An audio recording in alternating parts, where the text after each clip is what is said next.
السلام عليكم. النهارده ان شاء الله هنتكلم عن الوان الاكريليك مره تانية. في ناس عندها مشاكل مش لاقيه التيتانيوم، وفي ناس لما بييجوا يخلطوه مع الورنيش المائي ما بيتخلطش كويس. بالنسبه للناس اللي مش لاقيه التيتانيوم او الزنك، هنشتغل بالدهان البلاستيك بتاع الحوائط، لكن نستخدم نوعيه جيده من الدهان البلاستيك. هنستخدم الماركه دي من سايبس. في العبوه دي اسمها بوند 2000، هنلاقي مكتوب عليه كده نصف لامع. العبوة بتاعت الدهان البلاستيك دي عبوة كويسة، والنوع بتاعها نوع جيد ونقدر نشتغل بيه واحنا مطمنين. هنضيف عليه الورنيش المائي ونشتغل كالمعتاد، بس المهم طبعا النسب، يعني الناس كلها تسأل عن النسب قد ايه.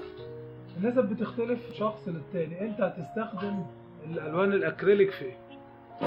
هل هتستخدمها للرسم ولا هتستخدمها للدهان فقط؟ عايز الالوان الاكريليك متماسكه ولازجه ولا عايزها الوان سايله؟ طبعا عشان نزود سيوله اللون الاكريليك افضل حاجه ان احنا نزود نسبه الورنيش المائي. عشان نقلل اللزوجه هنقلل نسبه الورنيش المائي. يعني دلوقتي لو خدنا مقدار من الدهان البلاستيك هنضيف عليه مقدار من الورنيش المائي، هنقلبهم مع بعض.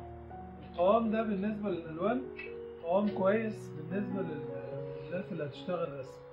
زي ما احنا شايفين القوام بتاع اللون شكله ايه، متماسك، نقدر نرسم بيه ونشتغل بيه كويس.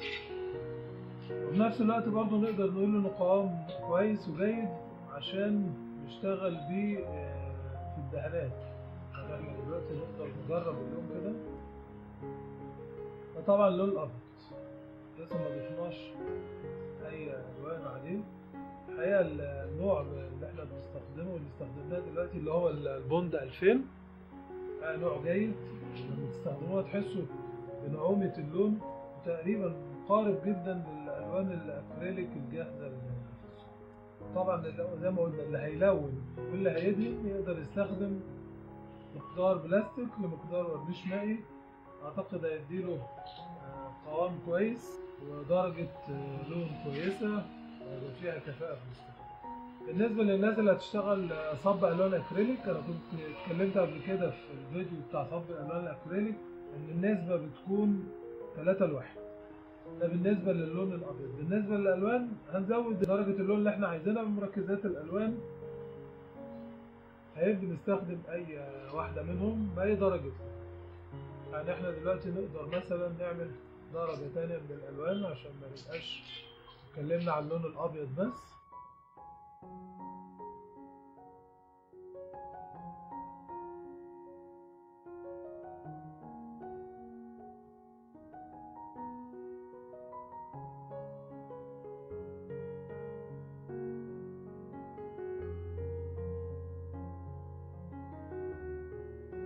الالوان اللي ممكن نعملها ان احنا بنعمل اللون الابيض الاول.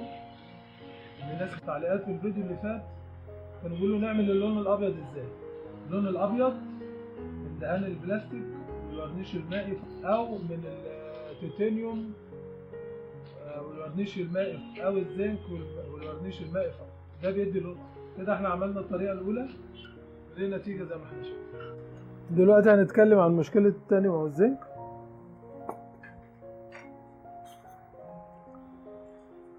ده تيتانيوم. طبعا الزنك هنلاقيه شبه التيتانيوم بالظبط. هنحط عليه ميه بس تكون ميه سخنه جدا، يعني ميه بتغلي. هنبدا نقلبه كويس. اهم حاجه في تدويب التيتانيوم او الزنك ان احنا نطحنه كويس سواء مع الميه او مع الورنيش المائي مباشره. ممكن ندوب التيتانيوم مع الميه السخنه زي ما احنا بنعمل دلوقتي، وممكن ندوبها مع الجليسرين، وهنشوف مع بعض دلوقتي برضو ازاي هندوبهم مع بعض. زي ما احنا شايفين دلوقتي التيتانيوم داب كويس جدا، ونقدر نضيف عليه اي مقدار من الورنيش المائي زي ما احنا عايزين.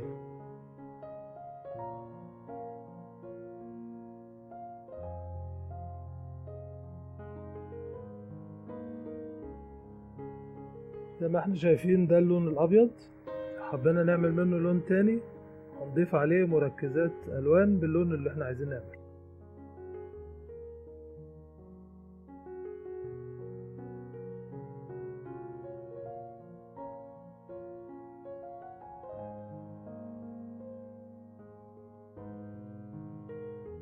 النتيجة معانا اللون الابيض واللون الازرق الفاتح. بالنسبة للالوان الغوامق، انا عارف طبعا كل الناس هتسأل يعملوا اللون الوان الغوامق ازاي.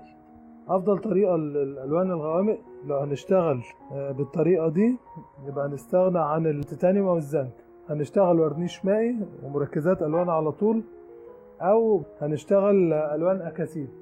يعني هنجيب اللون الاكسيد وهنخلطه مع الورنيش المائي مباشرة. بالنسبة للطريقة التانية، احنا اتكلمنا في بداية الفيديو عن عمل الالوان الاكريليك بخلط الورنيش المائي مع دهان البلاستيك، وقلنا هنستخدم بوند 2000 اللي هو ده، دي لون ابيض. الناس اللي شغلها كتير وبتحتاج الالوان الغوامق كتير تقدر تشتري نفس العبوة دي من السوق بس متلونة بالكمبيوتر، اي لون انتوا عايزينه، وبتضيفوا عليه الورنيش المائي وبتشتغلوا بيه.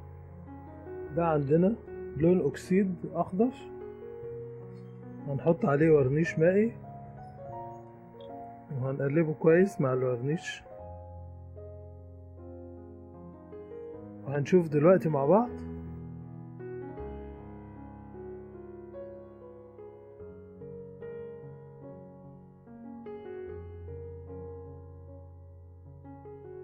ده اللون الاخضر الاكسيد مع الورنيش المائي. دلوقتي هنشوف مع بعض الطريقة التانية اللي بندوب بيها التيتانيوم. ده جليسرين، هناخد مقدار صغير يعني شوية صغيرين من الجليسرين وهنحط عليهم تيتانيوم.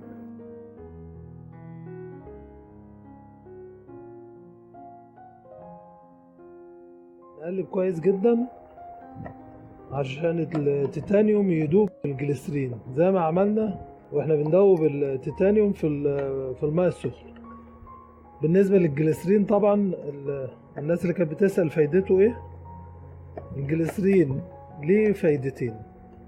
اول فايدة ان هو بيأخر وقت الجفاف، فبنحط كام نقطة جليسرين مع الالوان بتأخر لنا الجفاف شوية لغاية ما نخلص الشغل بتاعنا.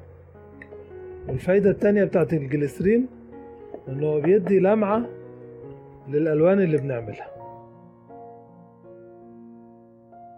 ودلوقتي اللون بتاعنا بقى جاهز نقدر نستخدمه.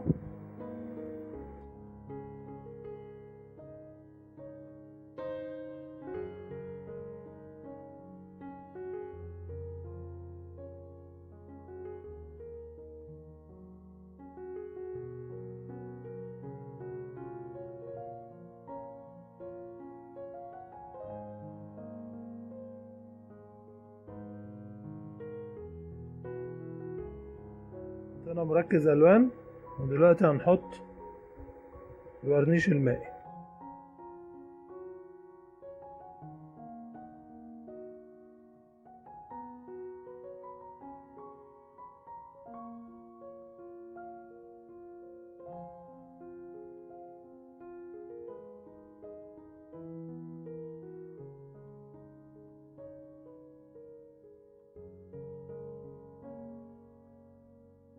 طبعا القوام ده كويس لناس كتير بتقدر تشغل بيه، لكن في ناس بتحب القوام ده تتقله اكتر.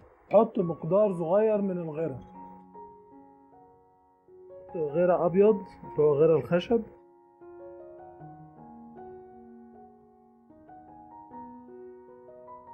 نقلبه كويس زي ما احنا شايفين كده. القوام بتاعه بقى اتقل من القوام الاول، هنقدر نستخدمه برضو عادي.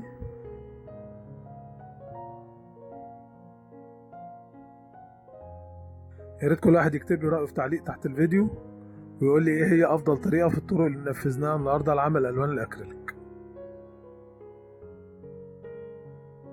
كده خلصنا الفيديو بتاعنا.